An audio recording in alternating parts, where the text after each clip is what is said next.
Hello, my name is Angela Cole, but you probably know me as full-time dance teacher.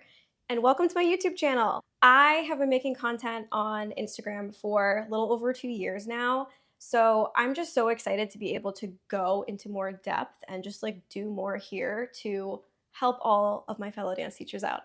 I've been teaching dance full-time for 4 years now. And what I mean by a full-time dance teacher is that I make the majority of my income from teaching. I don't have a second job or a 9 to 5.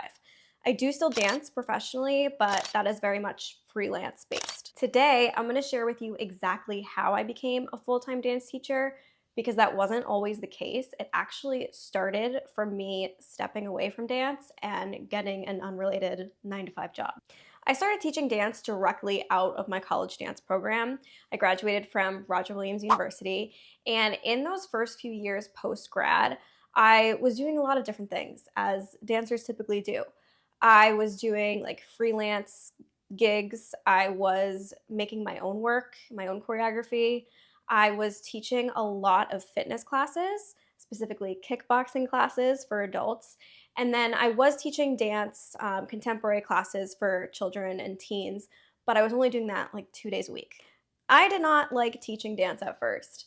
I was like, I just want to dance. I want to perform. That's what I want to do. But now looking back, I realized that it's not that I didn't like teaching, I just didn't feel very confident in it.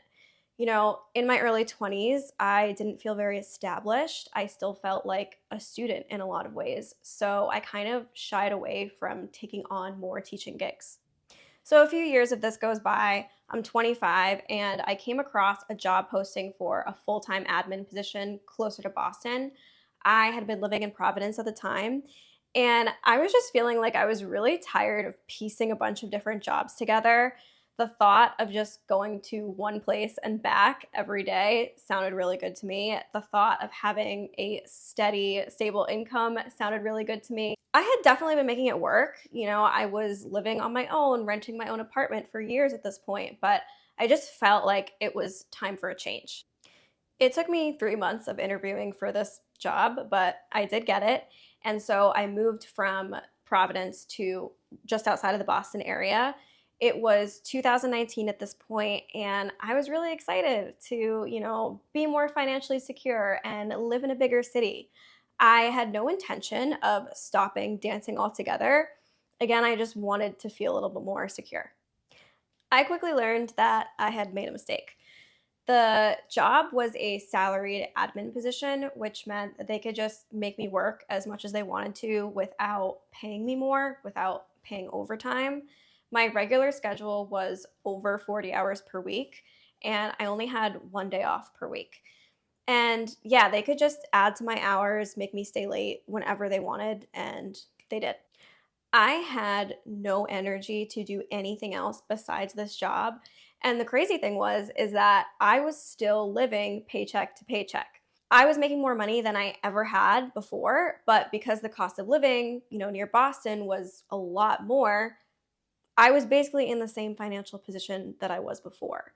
And now I was also just very unhappy. Then I turned 26 and I was no longer eligible for my parents' health insurance. So I walked into my manager's office and I was like, hey, can I get some information on that? And she was like, oh, yeah, we don't offer health insurance to our employees. And I know what you're thinking, Angela, how did you not know that before you took the job? And yeah, I really just thought full time with benefits meant you also get health insurance. At that time, I just didn't think to ask the right questions and to do the research. So at this point, it's 2020, the pandemic hits, and I started working remotely. But then in June, I got laid off. And my first reaction, I did not see that coming at all. I thought if I was going to be laid off, I would have been a lot earlier than that. So I was scared. I had never been laid off or fired before. And I had literally uprooted my entire life and moved to a different city for this job. But as I'm driving away and I'm having all of these thoughts, I also have this overwhelming sense of relief. Oh my God, when I wake up tomorrow morning, I don't have to go there. I don't have to be there ever again. That's amazing. In the following weeks and months, it was really difficult though. I was feeling very conflicted because, on one hand, I didn't like what I was doing and I was thrilled to not have to do it again. But on the other, I was feeling very rejected. Like, oh, I must have not done a good enough job. Otherwise, they would have wanted to keep me. I had to file for unemployment, and there's a lot of stigma around that.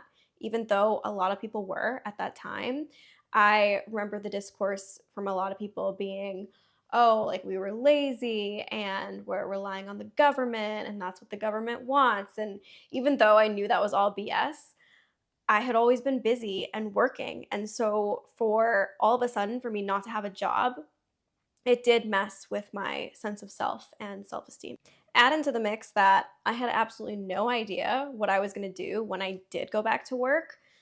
It was just not a fun time. I was anxious every day and just feeling very lost. Luckily, the COVID unemployment was extended, so I was able to take the time that I needed to really think and figure out what I wanted to do next. After a lot of reflection, I came to the conclusion that dance is what I knew best. It's what I've invested the most time into. It's what I went to school for. It's what I feel the most passionate about and interested in. So I was going to figure out some way to make that my living. And I decided that the best way to do that, what made the most financial sense, was to teach.